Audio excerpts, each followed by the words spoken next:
Dude, so law, liberty, love are all principle, not emotional. Yes. All three of them are principled in nature. They're not held by emotions. They're not held by feelings. They're not held about by your conviction either or. You can choose not to obey the law. That might be your conviction, but the penalty of it will come at you.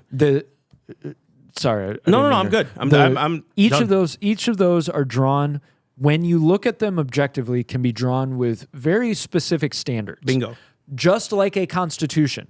And the problem is, if in your heart as a society and a culture, you've done away with the standards of what it means for liberty, law, and love, now all of a sudden you don't define your constitution anymore, because your constitution, Bingo. you just want it to say what you needed to say. 100%. So if it says something you don't agree with, then all of a sudden, well, my emotion is, so now we've got to change this so it reflects my emotion. Yeah, man. You will run off a cliff. And that's exactly what happened to the Weimar Republic. Now, I understand the outside economic forces were happening, but they had no strength in them to defend against it. To say no or yes. To say no or yes, Yeah. to persevere through it.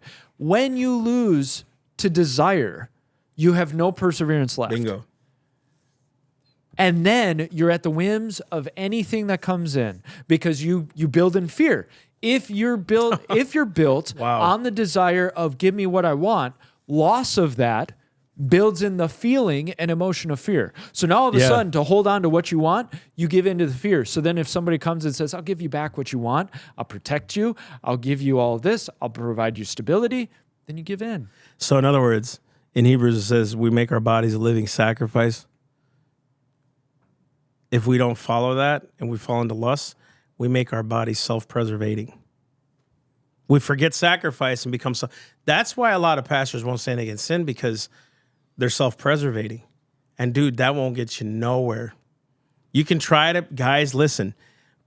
This is why we're doing Learn from History. Learn from history.